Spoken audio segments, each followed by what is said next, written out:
Restaurants have traditionally enjoyed a crucial and privileged place in the history of dating, providing us with enough privacy to get to know one another and enough public scrutiny to help us feel safe as we do so. The food and drink has largely been an excuse. But what we decide to eat and drink together on a date isn't merely incidental to the real task of mutual understanding. It too is rich in psychological clues, communicating messages about who we are and what we might be like over a lifetime. How we order on a date can, in a minor key, belong to the task of winning someone else over to our cause.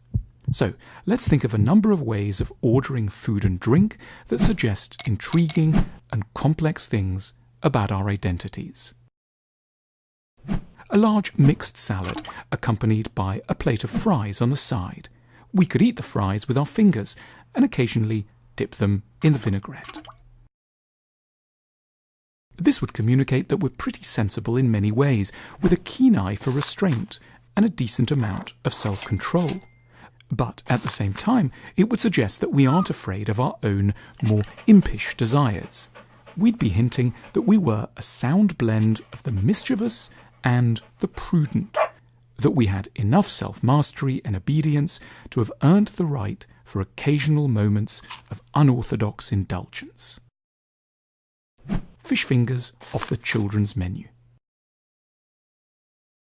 Through our order, we'd be implying that we could recognize, without anxiety, the claim of the more childish parts of our personalities, but that we were sufficiently grown up to be undisturbed by their presence. The order might work best if we combined it with an obviously sophisticated starter or dessert. No one can be free of the legacy of their early past, we'd be saying through our food. What matters is the maturity with which we can acknowledge and navigate around it. Almost nothing. After putting in our bare order, we might allow ourselves to say with beguiling frankness that we were simply too nervous to eat. This would be importantly different from, and much more attractive than, merely ordering a normal amount, then pushing it idly around our plate. We'd be showing that we were upfront in revealing that the date meant a lot to us, and that there was, in our eyes, nothing shameful about being anxious in relation to an event that might turn out to be hugely significant. Our inability to countenance any dessert whatsoever, not even a few berries, would be a flattering way of sending out a message that we were in the company of someone with a power, maybe, to alter our lives. Cranberry juice. The deep red drink would be a symbol of independence. We'd be making a rather unconventional order through it, this not being what people typically ask for in a restaurant. But it wouldn't be willful or crazy either.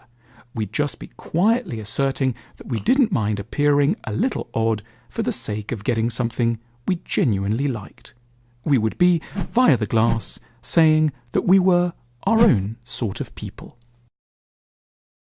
The chicken, but we'd add with a large smile and a huge, polite and patient explanation, ideally without the ginger and the garlic and with the sauce on the side in a little jug, if that was even vaguely acceptable to the guys in the kitchen, who we really hope wouldn't be put out by this sort of, in our words, unbearably fussy request.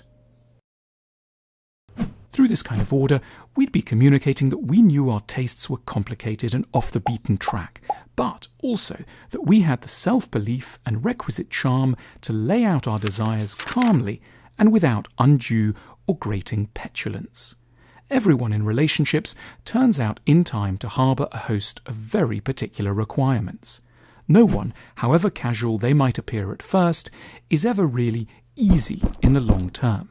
So, what matters hugely is if we've learnt the art of communicating our needs clearly, with grace, without entitlement or willfulness, with the wit and will of the best teacher, an accomplishment there can be perfect opportunities to display in our approach to the ordering of the main course.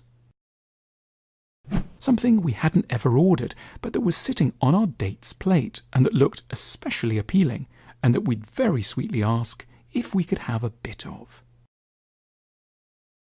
In this way, we'd be communicating that we were ready to step over conventional barriers in the name of friendship, that we understood there were certain standard obstacles to intimacy, but that we were interested in finding a few playful ways of getting past them, possibly later that night. In the end, the success of a date will not hang entirely on what's eaten or drunk, but nor should we ignore how much can be communicated through such details, and therefore how legitimate it always is to reflect at depth on the more apparently minor sides of love. To learn more about love, try our set of cards that help answer that essential question, who should I be with?